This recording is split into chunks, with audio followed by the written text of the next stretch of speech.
तर आमदार संग्राम जगताप यांना राष्ट्रवादीनं नोटीस पाठवलेली आहे। फक्त नोटीस नको, जगताप यांना पक्षातून काढून टाका, असे यावर सुप्रिया सुळे यांनी म्हटलंय।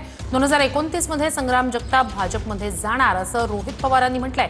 संग्राम जगताप नोटिशीला उत्तर देण्यास सक्षम आहेत, असं गोपीचंद पडळकर यांनी वक्तव्य केलंय।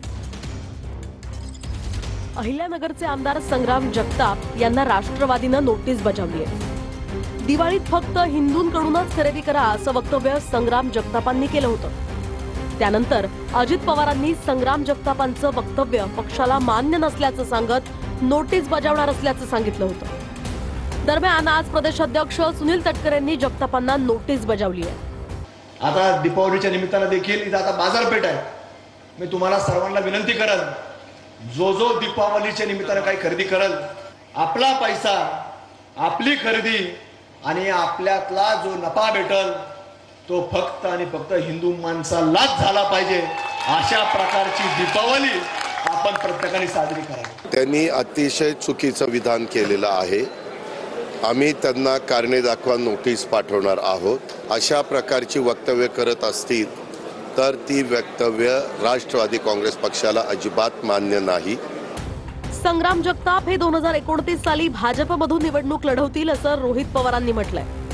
तर फक्त नोटीस देऊन चालणार नाही, पक्षातनं हकालपट्टी करा असं सुप्रिया सुळे म्हणाल्या। कसं आहे, संग्राम जगताप हे 2029 ला भाजपमधून लढणार, त्यामुळे त्यांनी त्यांची सुरुवात केलेली आहे। भाजपमध्ये द्वेष चालतो, भाजपमध्ये भेदभाव चालतो आणि मग 29 ला जर भाजपमधून आपल्याला लढायचं असेल हा विचार संग्राम जगतापच्या मनामध्ये असल्यामुळे वातावरण आतापासूनच पेटवायला त्यांनी सुरुवात केलेली आहे। नुसती नोटीस देऊन होणार नाही, पक्षातून काढून टाकायला पाहिजे।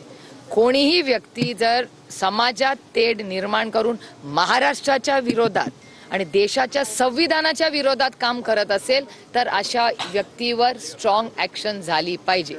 सगळेच जण धर्माच्या बेसिसवर पहिलं ते विभाजन झालं की हा पक्ष हिंदुत्ववादी, हा पक्ष सेक्युलर, आणि त्यानंतर जे होत गेलंय ते अगदी थेट बिहार सारखं महाराष्ट्राची परिस्थिती, मी असं नाही म्हणणार की फक्त बीड आणि पुणेच आहे, पूर्ण महाराष्ट्राची परिस्थिती अतिशय बिकट होत चाललेली आहे।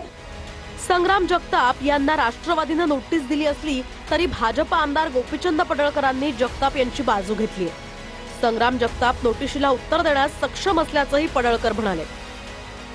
आमदार संग्राम भैया जगताप हा वाघाचा काळीज असणारा माणूस आहे। येड्या गाबाळ्याचं काम नाही ना अशी भूमिका घेणं। हिंदू धर्माच्या रक्षणासाठी एखादा आमदार पुढे येतोय ही काही साधी सोपी गोष्ट नाही आहे। अत्यंत कौतुकास्पद बाब आहे।